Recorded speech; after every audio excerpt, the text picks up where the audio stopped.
You would have one end of the spectrum of people who were ready to embrace technology and digital, and lots of conversations that were super traditional. Well, we go to trade shows every year, and that's how we get our leads.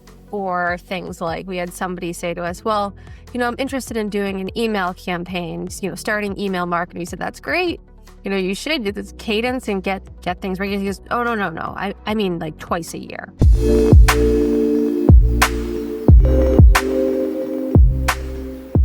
Hello, welcome to Manufacturers Make Strides, the podcast where we dive into the world of manufacturing, speaking with experts from right across the industry to bring you actionable tips and insights that will help you take strides in your career. I'm your host, Martin, and in today's episode, we'll be talking all about marketing in manufacturing. I'm excited to be joined by Jennelle McGrath, who's CEO of Market Veep.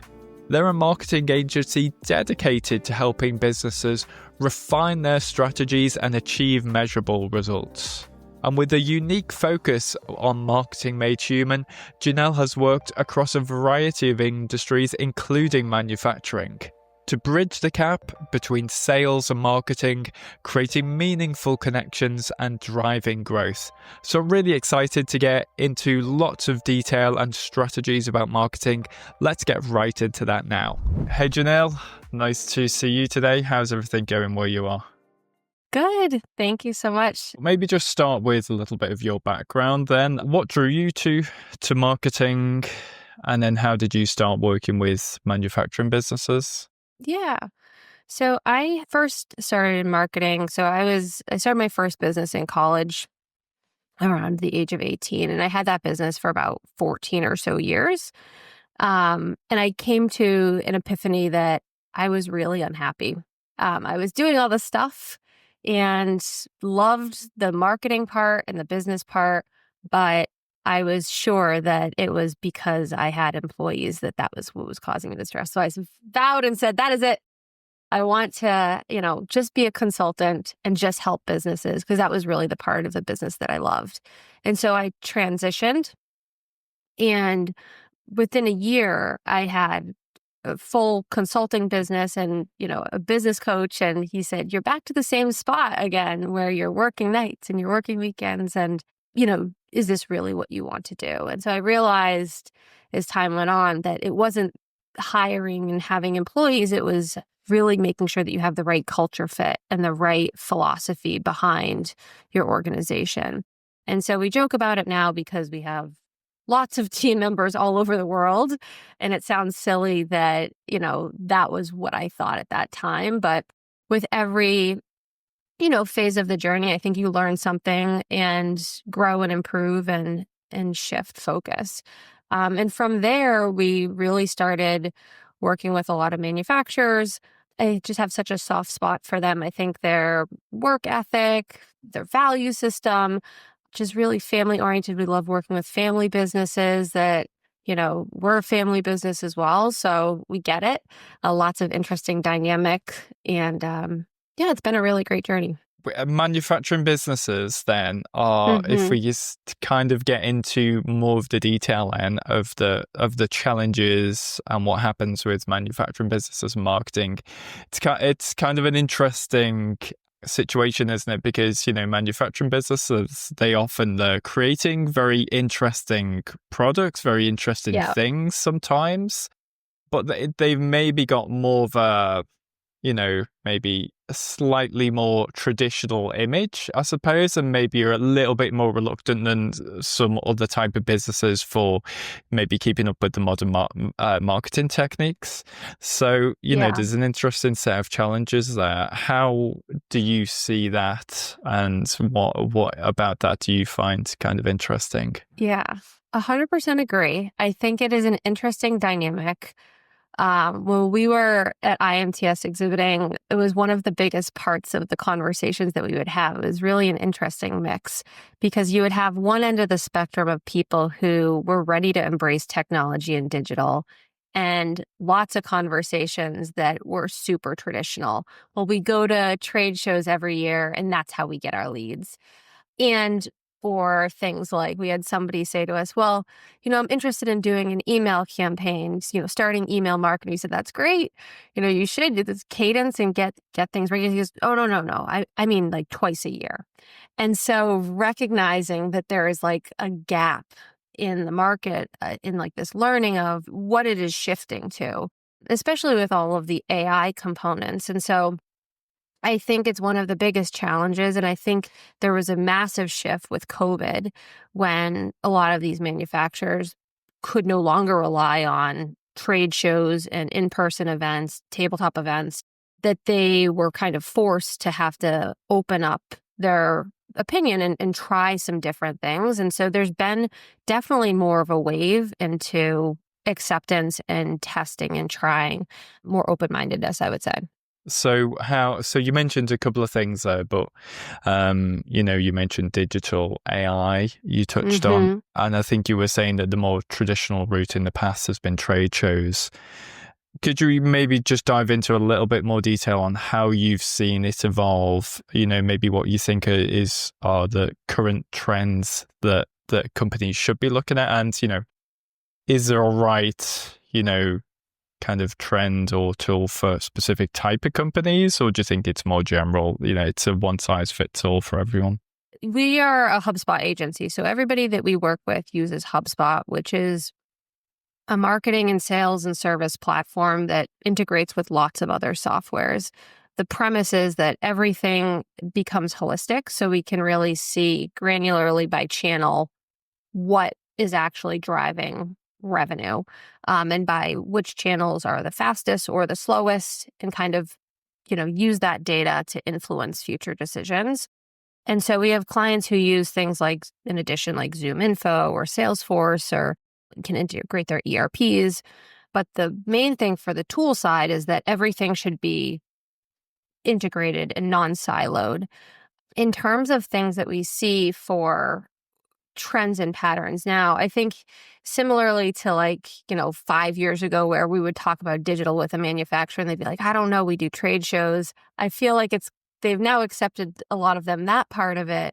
But the AI piece, there's a lot more of kind of these big question marks of how are we actually going to use that, or is that feasible, or we barely can get the basics down. How are we going to, be able to use AI and feel really overwhelmed? I think of AI kind of the same way that I'm sure it was when the internet first came out. It's like a phased approach. It's not like everything all at once and going to take over the world. I think that it's been really refreshing to see people use it to help things in like their sales script and their messaging, to help with their tone and voice, to make sure that there's consistency across that entire pipeline. But AI, I think, it's becoming natural into the tools that they're using, even things like HubSpot.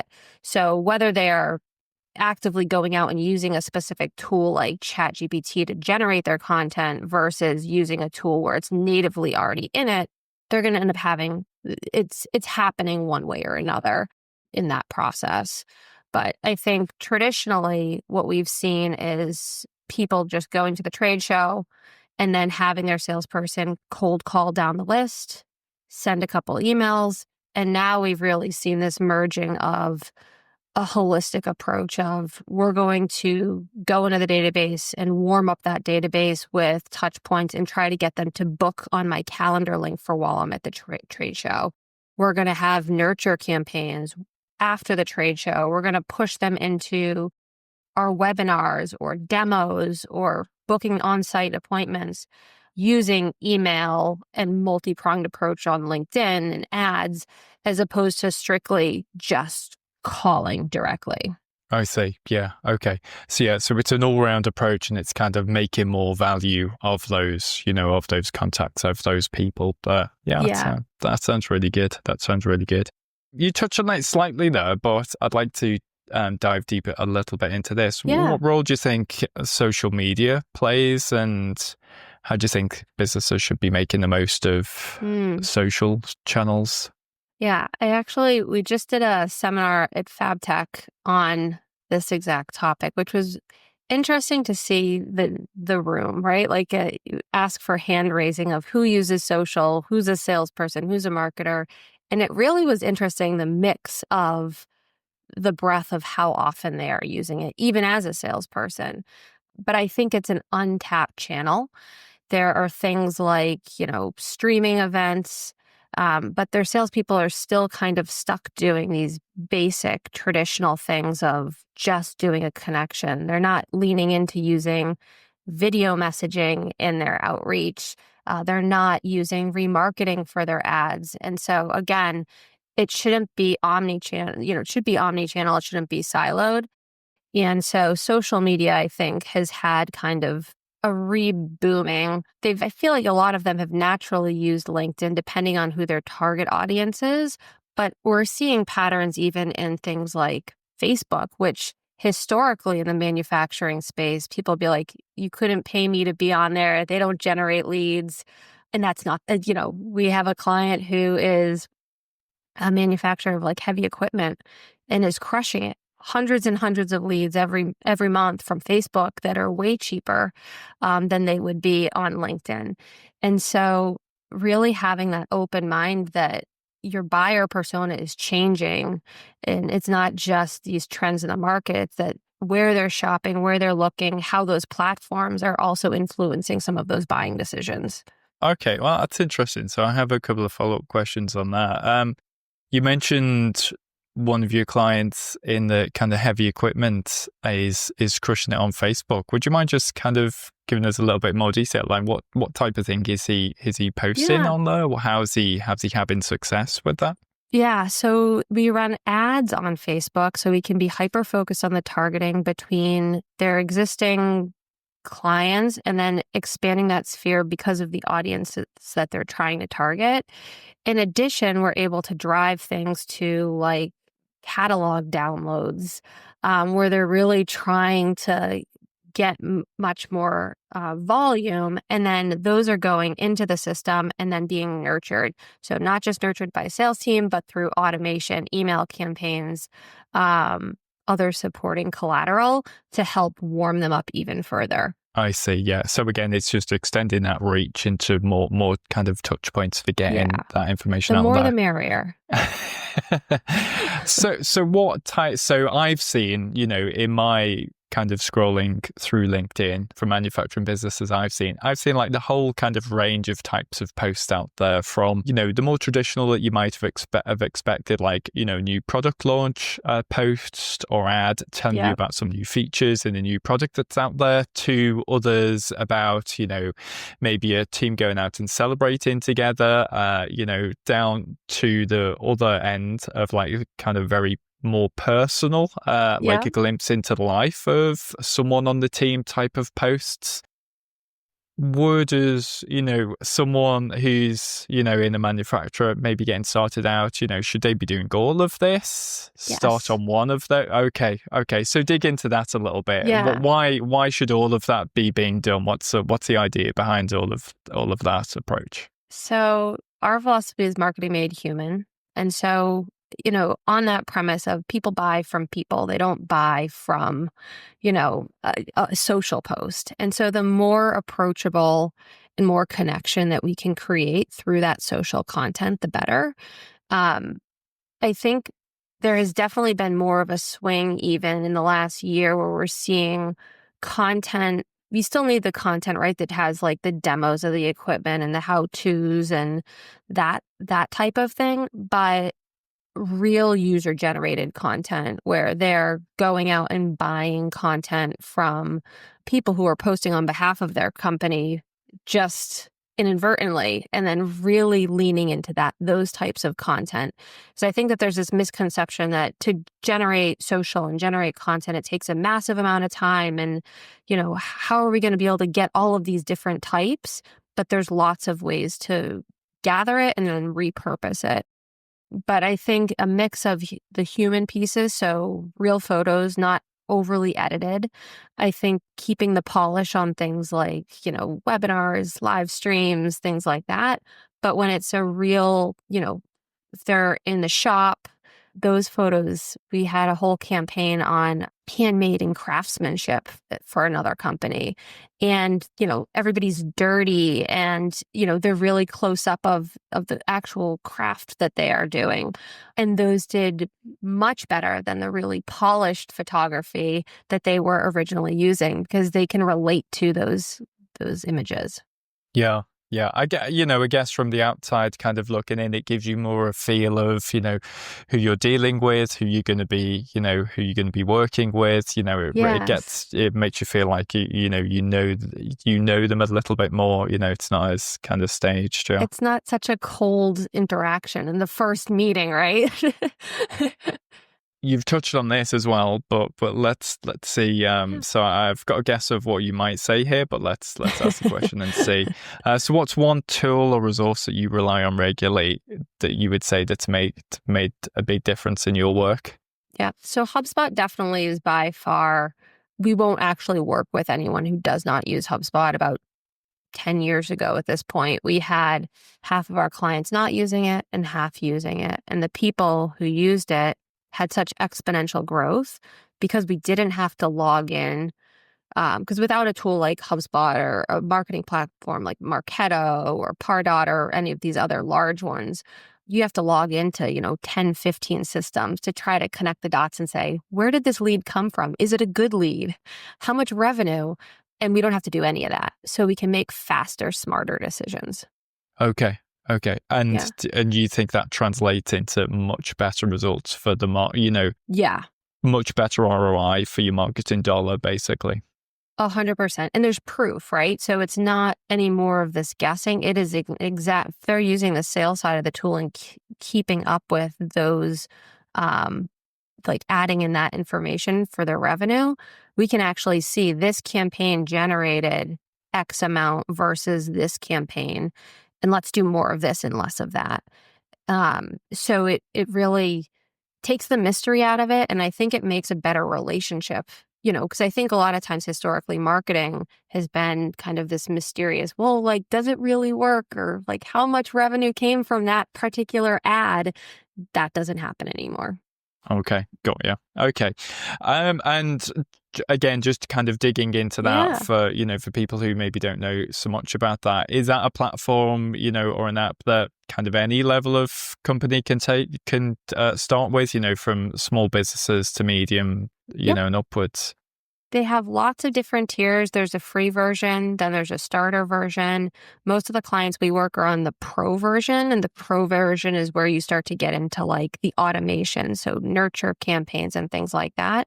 But the free tools and the starter tools, they've really beefed them up. So you can still do things like send emails and monitor and track your forms, all of that, and have it automatically come into one system. So definitely worth it at any tier. Do you have one piece of advice for a business who's looking for 2025 to adapt their marketing to implement something?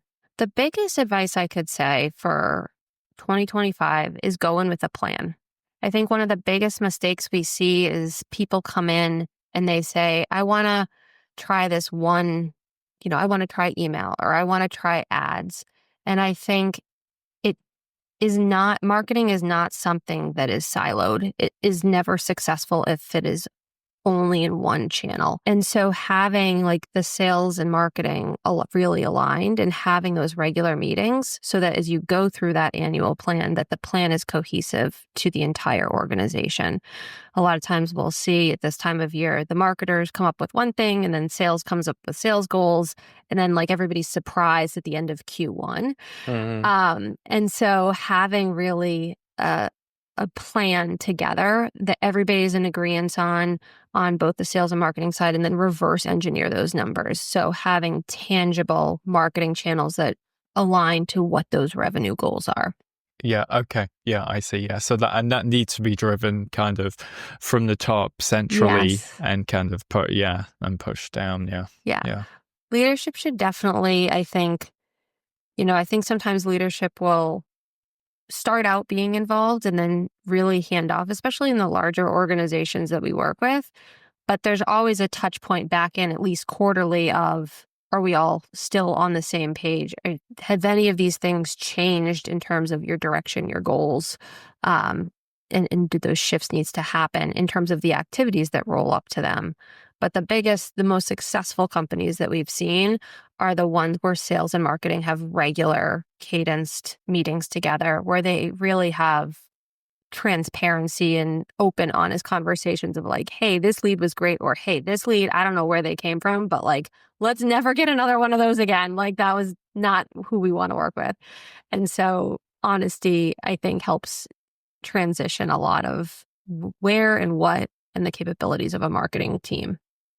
Yeah, sure. Yeah. And that, and that fast feedback just helps everyone, right? Because sales will get more of the leads they want, and marketing get feedback to, and get clarity and feedback on the direction that their campaign should be going in. Yeah. Yes. We want them to be happy.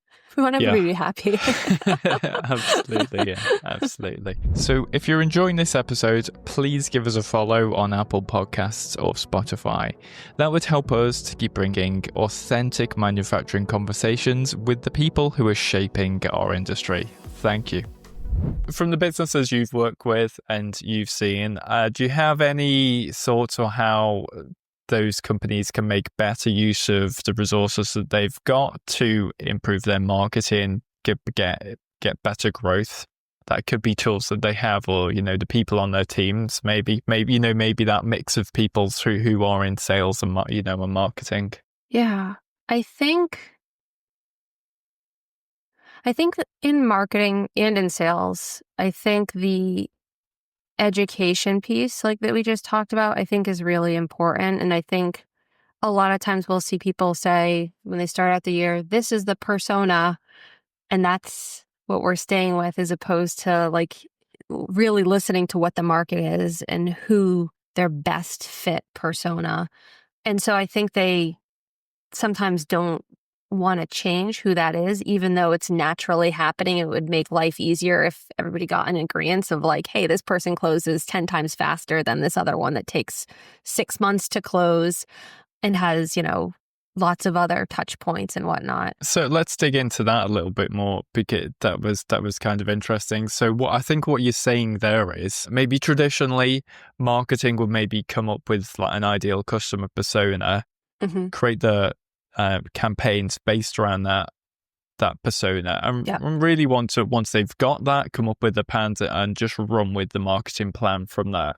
But I think what you're saying is that from that campaign will generate, conversations that sales will have with different types of actual people who will be, various.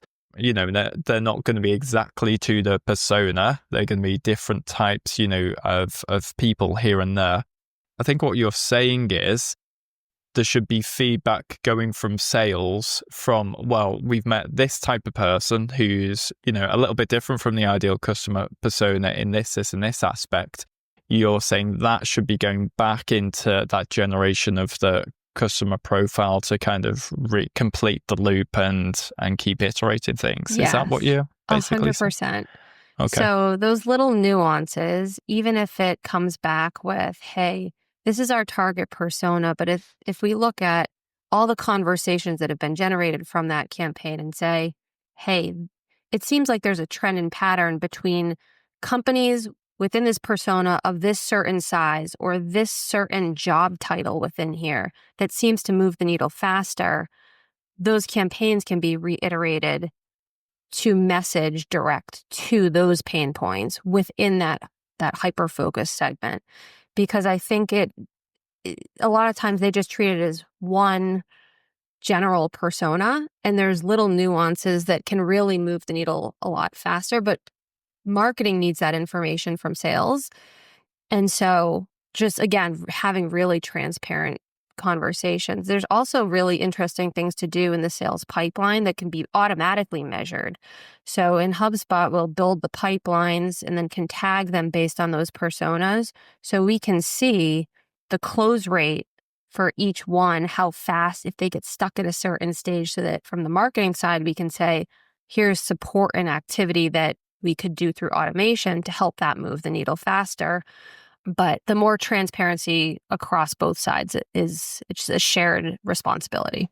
Got you. Okay, I got you. Just another kind of question on that. I can imagine there maybe being a little bit of pushback if, Yes. of What do you maybe they mean? get. Never. Everybody's always friendly and loves talking about this.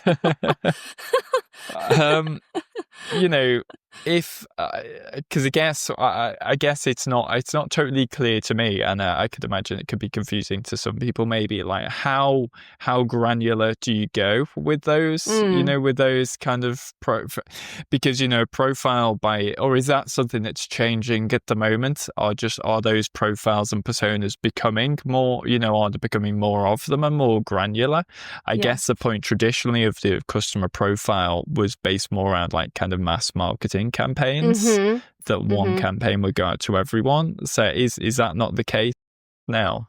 I think we still mass market, and it's rare that we will have like a true like full persona shift, but there's these kind of little patterns that happen within them. I think people are, to your point, it's not always a comfortable conversation. I think it depends on the culture internally of that organization. We've seen some that, we've had 20 people in a room and everybody is like arguing over who the persona, just like the core persona is. They can't agree on who that person is. And then we've seen other organizations who can really have super open conversations of, hey, I know I said that this was the persona that I wanted and you delivered that persona, but after talking to them, I don't know if that's really who we want. And that kind of conversation, I think, when people don't take it so personal, you just get more out of it. But it is a cultural thing, I think, of the organization that starts at the top of, how they handle that. So how many people are we talking? Maybe this is getting a little bit too specific, but how many people will we be talking about for one of those segments? Like, kind of double digits people, hundreds of people, thousands of people, or is that completely down to the type of business and what? I think it depends on type of business. Generally, for like persona focus, we recommend ideally like your 3 primary. Most people we see like 5, and then we've had people come in with like 15, and we're like, how can you generate enough content and to support 15 unique personas when your sales team is only 3 people? So that doesn't really work either, but having hyper focus and priority to 3, I think, is a really good starting place, and then master those. Okay, great. That's some really helpful advice there for getting started. I would like to switch gears now slightly. So we're going to do some quick fire questions. And the idea is just to keep it light, keep it spontaneous. So go with the first thing that comes to mind. It's going to be a mix of marketing, business related ones and some others thrown in the mix. What's your go-to relaxation method? Oh, painting. Okay. Yeah. So not painting, not decorating the house, artwork. I like that too. Especially this time of year. But I would say some form of art or yoga. Okay. Yeah. That sounds nice. Give you time to wind down and process things. Yeah. Yes. Some quiet thinking time. Yeah. Okay. So what's your favorite way to unwind after a long day? Peppermint tea and hanging out with my 6-year-old, who I think has a very funny perspective on life and puts things, I think, in perspective. It keeps it real. Yeah. 6-year-olds have a good way of telling it like it is. Yeah. Definitely. And I think he helps make sure that we don't get, take things in life too serious either. Yeah, absolutely. What's the best advice you've ever received? Never give up, I think, is the one thing that has stayed with me for most of my entrepreneurship and even as a child. I think the focus on life doesn't always go according to plan, but there is so much opportunity, so many kind people, so many different ways that life can go, to just really have a positive attitude and stay hyper focused and just don't give up, keep going. Excellent. Yeah, that's nice. Yeah, that's really helpful. Yeah, that's good. Okay, let's switch it more into business related now. What's The one harder word you ones. yeah, we've warmed up. Now let's get really into it. What's one word that you'd use to describe the future of manufacturing? I think timeless. I think because I think manufacturing is an industry where there it's so people driven as much as we talk about robots and machines and, changes and shifts in the market. I don't foresee there ever being a time where we don't need production or, things created. And I think just as a country, I think we have done so much in the manufacturing space. I don't know, I have such a soft spot for it. But I think timeless. I think that there are lots of other industries that come and go and just don't have staying power. And I think manufacturing is just steady. It's like a steady, consistent. And that's what I love so much about it. Yeah. Good. Yeah, good thoughts. Yeah, good thoughts. What do you think is one of the most common mistakes you see businesses making related to marketing?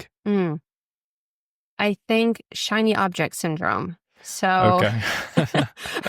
I think somebody comes up, sees something, goes to a trade show, and then says, we're going to do this new exciting thing, and drops everything that they're doing, forgets about big picture goals, annual goals, Yeah. quarterly goals, and wants the entire rest of the organization to shift to this new thing. Yeah. And in marketing, it is about consistency, and one thing builds on the next. And it's really important. And I think that there's sometimes a need for like these really quick, unrealistic wins. And shiny object syndrome kind of feeds into that feeling. But the most success we've seen is people who plan, stick to the plan, and consistently adjust or tweak it as they go, without these, massive changes. And I just wish more people would do that, because I think they'd be so much happier in the long run. Yeah. Yeah. It's tempting though when those shiny objects pop in. It is tempting. There's only so much time in the day, right? You gotta pick priority. Yeah. So but stick with that plan. At those times that your plan is your friend. How do you think manufacturing companies can make better use of social media from what you've seen from the companies you've worked with? I had this conversation with somebody the other day in leadership, and it was literally almost verbatim what he asked. And my response was, I think it has to start at the top. And so I think that there are a lot of salespeople who are going through the motions, but they're not, as an organization, social media forward. And so one of the things, for example, is we can connect in HubSpot the individual people's social media on LinkedIn and then company profiles on LinkedIn. And a lot of engagement happens on one-to-one relationships versus company.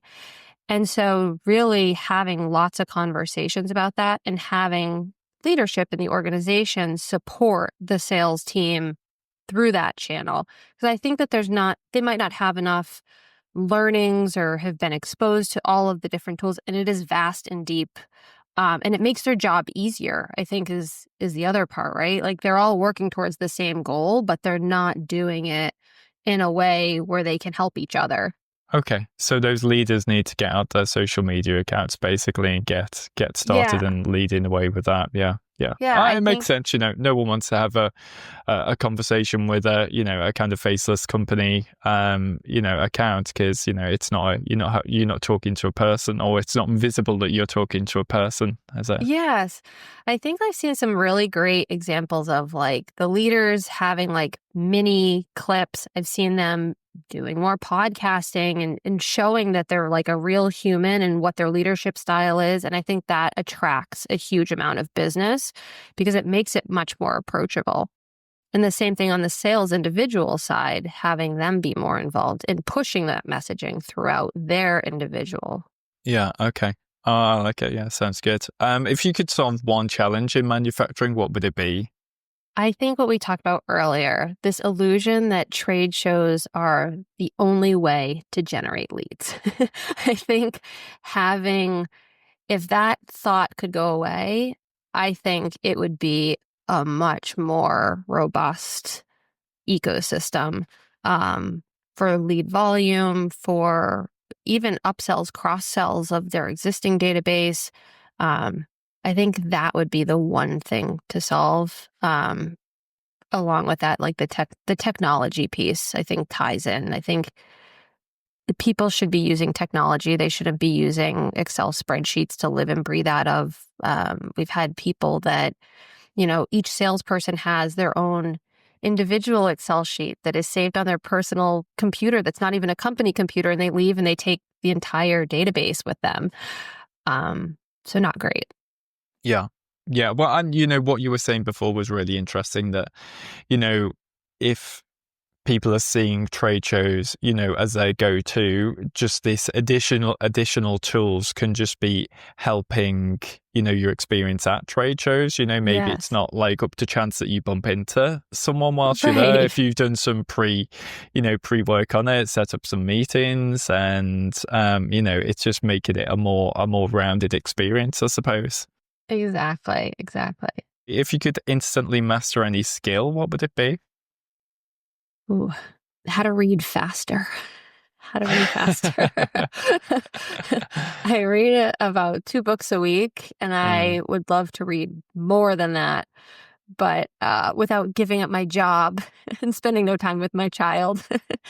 But I am always envious of people who, really can get deep into literature and, you know, explore new channels. Okay. So what's your preferred go-to for reading? Is that fiction or non-fiction you're reading, or I a read a mix? ton of business books, ton Mm. of leadership books, Mm-hmm. like self-help, betterment, like understanding people, um, company culture. I love reading about organizations who, started from nothing and how they've kind of evolved as time and the world has changed, or what things that influenced those decisions that they never thought that they would do. Find that really interesting, because I think sometimes we see these huge conglomerates and we're like, it didn't just one day happen. Amazon didn't one day happen. Zappos didn't one day happen. There were a lot of twists and turns along the way. Yeah. Yeah, absolutely. Yeah. Yeah, kind of related to that. I really loved Shoe Dog, the story of Yes, Phil Nike. Knight and Nike. That was really a roller coaster. Read that book for the first kind of 20 years or so, it seemed. Yeah, Yeah. it was fascinating. Do you have any good recommendations then of what you've been reading recently, or just all-time favorites? I'm reading right now, it's called Designing Your Life. It's by these 2 gentlemen who run a Stanford course. And it's really about looking at what motivates somebody. So what work should really look like intrinsically, and how that influences other parts of your life. And it stemmed out of essentially um, people going to college and then getting out of college and ending up at a completely different career, or feeling like they failed because they ended up, spending 4 years in school in misery trying to figure it out and still not knowing. But they talk about things like encore careers, where people in, after 40s and 50s are trying to go through and understand, like, I've been working for all these years. Is this really where I'm supposed to be? But it's an interesting perspective and lots of good stories about how people have shifted their mindset. Also been reading tons of Cal Newport. I've gone deep down the rabbit hole of simplicity and digital minimalism. It's one of the things I'm envious sometimes about manufacturing is they are not anchored to their email because they're on the job shop floor, and Yeah. Yeah, I different. love Cal Newport. Yeah, we implemented the no more email Yeah. here, and yeah, it was completely transformational. Have Yeah, you really, really refreshing. Yeah. Have you read Slow Productivity? Yes, I have. Yeah. Well, I think that kind of dove a bit deeper into that, but yeah, really love his kind of perspective and ideas. Yeah. It's a good one. Yeah. Oh, amazing! Thank you, Janelle. Really appreciate your time today. Your words of wisdom. Yeah, I was really helpful. What's the best way for people to find out more about you or to get in touch with you, Janelle? Yeah. So they can reach out to me direct on LinkedIn, or they can reach out through our contact form on marketveep.com, whatever is easiest. But I do respond to my messages on LinkedIn directly, or they can email me at McGrath@marketveep.com. Okay, perfect. Thank you so much. We'll drop some links to that in the episode description. So thank you, Janelle. So everyone who's listening, thank you. If you enjoyed this episode, make sure to share with your friends. Don't forget to subscribe if you're watching on YouTube, or give us a follow if you're listening on Apple and Spotify, because that really does make a difference. Thanks a lot for listening, and see you next time. Bye. Well, thanks very much to Janelle for joining us on the podcast today. And if you enjoyed this episode, do share it with your friends. Don't forget to subscribe if you're watching on YouTube, or give us a follow if you're listening on Apple or Spotify. It really does make a difference.